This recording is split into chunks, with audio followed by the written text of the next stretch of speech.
আমার ছবি দেখে তারা এখন পর্যন্ত ধোকা খায়নি। তুফান দেখার পর আপনাদের মনে হবে পয়সা উসুল তো হবেই। রায়হান রাফি সিনেমা আসা মানে উৎসবটা আসলে সাইক্লোনে পরিণত হয়েছে। আসলে আমি তো সিনেপ্লেক্স আছি, বা ঢাকার বাইরে থেকে মানুষ পাগল করে ফেলতেছে। এই চমকের কথা কিছু বলতে পারবো না, সিনেমাতে অনেক চমক আছে, সিনেমা দেখলে আপনারা বুঝতে পারবেন। এখন তো আসলে উদযাপন করার সময়, দর্শক অলরেডি সিনেমা নিয়ে নিচ্ছে, দর্শকের পছন্দ হয়ে গেছে। এই দিনটার জন্য ওয়েট করি, প্রথম দিন দর্শক কি বলে কি দেখে। তো যেহেতু দর্শকের মন জয় করে ফেলছে তুফান, এবং দর্শকই বলছে এটা ইন্ডাস্ট্রি হিট হবে, তো আমাদের হাতে কিছু আর নাই।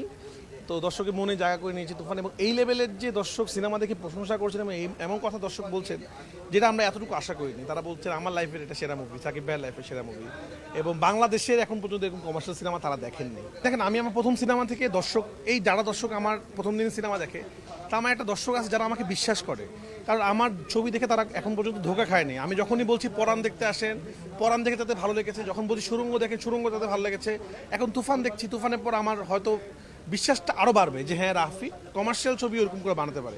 তো এটা আসলে তৈরি করতে একটু কষ্ট তো হয়েছেই, বাট ওই যে বিশ্বাসটা দর্শক রাখে, কারণ আমার ছবি দেখে কখনো দর্শক বের হয়ে বলে না যে না, সময়টা নষ্ট হইলো। এবং আমি সবাইকে একটা কথা বলি, আমি আগেও বলেছি এই কথা, তুফান দেখার পর আপনাদের মনে হবে পয়সা উসুল তো হবেই, আপনি আরও ডাবল বার সিনেমাটা দেখলেও আপনার মন ভরবে না, এটা আমরা বলতে পারি। কোরবানিটা আমার জন্য খুবই লাকি, এবং কোরবানির মানেই একটা উৎসব তৈরি হয়। আপনারা দেখবেন পরাণ, হাওয়া, প্রিয়তমা, সুরঙ্গ, এবার শুধু তুফান। তো এই যে উৎসব শুরু হয়, মানে রায়হান রাফি সিনেমা আসা মানে উৎসব, এটা বড়। আর এবার তো আমার সাথে আছে বাংলাদেশের সব থেকে বড় সুপারস্টার, সব থেকে বড় মেগা স্টার সাকিব খান। তাহলে উৎসবটা আসলে সাইক্লোনে পরিণত হয়েছে আসলে, কারণ সাকিব খানের হিউজ লেভেলে ফ্যান ফলোয়ার, যেভাবে সকাল থেকে পাগলের মতো সিনেমা দেখছে। আমি তো সিনেপ্লেক্স আছি, বা ঢাকার বাইরে থেকে মানুষ পাগল করে ফেলতেছে। এখন বাংলাদেশে যে কটা হল আছে, আমি গ্যারান্টি সব কিছু দায়িত্ব নিয়ে বলছি, সব শো হাউসফুল এবং কোনো শো খালি নেই। এটা বাংলাদেশ সিনেমা খুবই বিরল। ফার্স্ট কাজ করতে শুটিংটা আমি ফার্স্ট করেছি, মানে টাইমটা খুব ফাস্টই করেছি, বাট আমি কিন্তু সুরঙ্গ পর থেকে তুফান নিয়ে কাজ করেছি। আমরা প্রায় 1 বছর এটা নিয়ে প্রি প্রোডাকশন করেছি, দেন আমি খুব সুন্দর করে শুটিংটা করেছি। সিনেমাটা আসলে প্ল্যানিংয়েই রেডি হয়।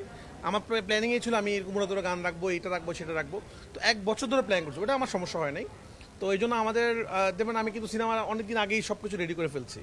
মানে আমার অনেক সময় বলি না, তাড়াহুড়ার কারণে আমরা এটা দিতে পারিনি। আমাদের এখানে টেইলার থেকে শুরু করে গান টান সব কিন্তু টাইম রিলিজ হয়েছে, এবং আমি একবারও দর্শকদের বলবো না যে সিনেমাটা একটু পরিপূর্ণ টাইম পাইলে ভালো হতো। আমরা প্রপার সিনেমা উপহার দিয়েছি দর্শকদেরকে, দর্শকদের ভালো লাগবে এবং মন ভরে যাবে, এটা বলতে পারি।